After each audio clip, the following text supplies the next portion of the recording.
Good afternoon, everybody, and welcome to Insurance Talk today. Today, we are talking to Mariska about cyber insurance. Doom, doom, doom.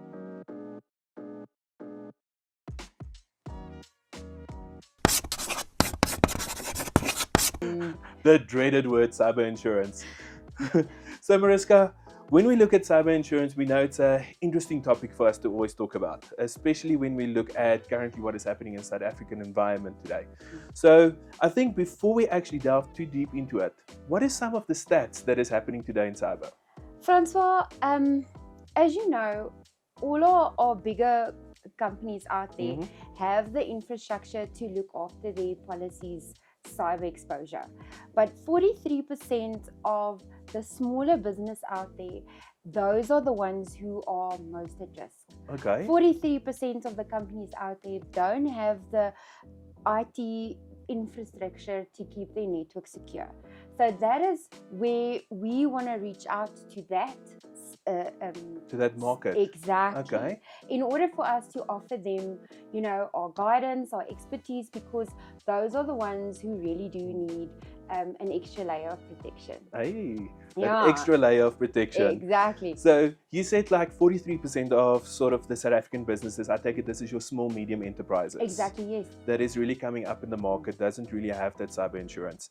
So if we look at the core of cyber insurance, what is it actually there to protect the customer about? Well, if the company has all the underwriting criteria in check, which means that if they've got a secure network, if they've got the policies in place that asks them to update their passwords regularly, those are the underwriting questions that the insurers will ask for. And if we've got all of them in check, our policy caters to any first losses. So like so first time that somebody gets into your No, what system. I mean is if their company, so my own loss, if a hacker hacks my system and keeps it under ransom or hacks any of the data. So that's my claim. So first party losses is catered for, as well as our third parties that contact us and hold us liable. They might say that their personal and private information has been leaked from my system. They have now been, a victim of identity fraud. So now they trace it back to my company. We didn't have the network security in place. Now their information has been leaked. Okay. So those type of queries can also be passed on to the insurer, because your policy will cater for third-party losses. Will protect you against that. Then obviously, if my company has been hacked, if my system is down, then my business has been interrupted. So claims for business interruption following a cyber attack can also be put through. And then obviously, yes, it's actually a very comprehensive policy that looks after, companies who's got the correct infrastructure in place. Then another thing that we as Mont Blanc, what we want to make sure our clients are also aware of is the additional training that needs to be given. So if new staff members join your company for the first time, do they get sat down and do they have the conversation where it says, if you see any funny emails, don't click on it? It's interesting that you say that, because if you look also at the stats, the biggest thing that causes cybercrime is human error. Is your own staff. It's that staff member that doesn't look at things and then they go click on an email because you know what, here's a puppy for free, let's buy it. So it's those type of things that we need to also give the staff training on, to make sure that, don't just click on things. Report it as spam or as a phishing. Staff awareness is crucial today, because those are the guys. Now we've locked our doors. We've put the alarm on, but then one of our staff members says, no problem, come in, and they open the back door. So it is very important. We at Mont Blanc then make sure that we have those conversations with our business owners, so that they are also made aware of, where's the biggest risk out there currently. So also, if we look at companies, does it just mean cyber insurance is just for companies that store data? Or is cyber something that everybody must look at? Cyber is something that everyone who stores private and personal information on their database.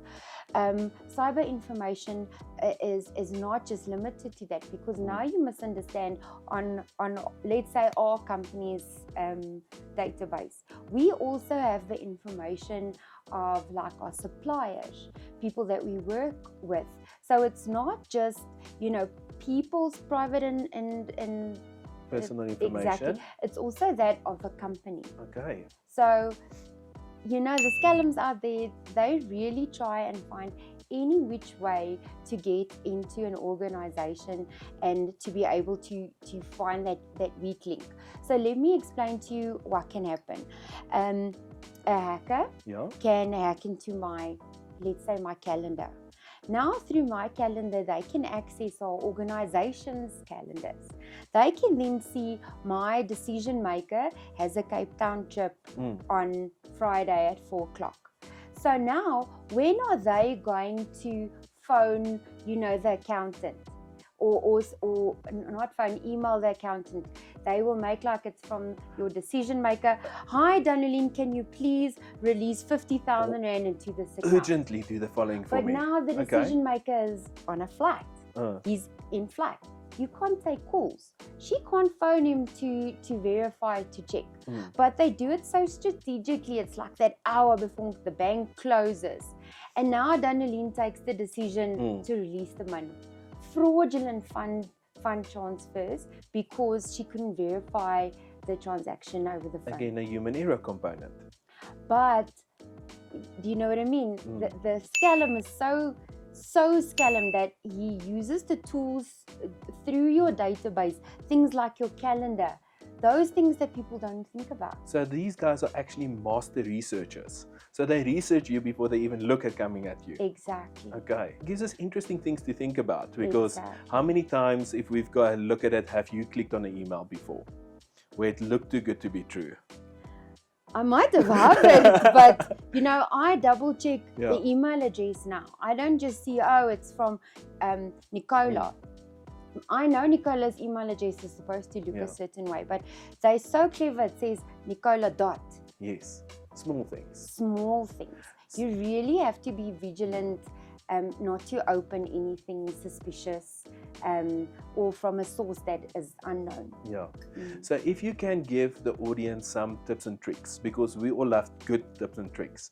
So what are some of the tips and tricks that you can give the audience to say, all right, make sure that your staff, for example, does A, B, and C?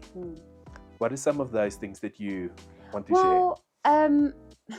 Like you said, you know, most companies already have the infrastructure where they update your passwords, you know, how often, and it is hard for us to remember all of that. So it is very vigilant of the applications that you use to store your passwords. Yeah, your password that safeties. Is also exactly 100%.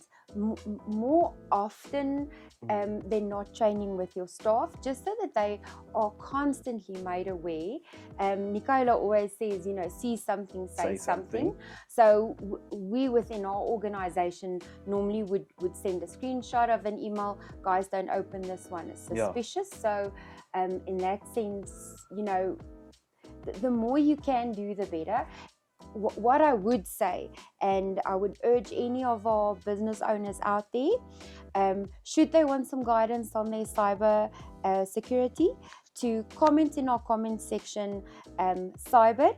We will then comment back, reach out to them directly in order for us to start, you know, the process, because there is just so much to talk about. Like you can see, I'm quite passionate, and we do have the guidelines that we can provide our business owners out there. Yes. Hundreds. So Mariska, thank you again for joining us today. Please, guys, if you like the information that you've seen so far, please like. And ring the bell. And subscribe as well in between that ringing the bell. And yeah, please, as Mariska said, if you've got any questions with it, please make some comments at the bottom of our video clip, and Mariska will be in contact with you to make sure that she gives you that extra layer of protection for that oops moments. Okay. Cheers, Mariska. Thank you so much. Thanks.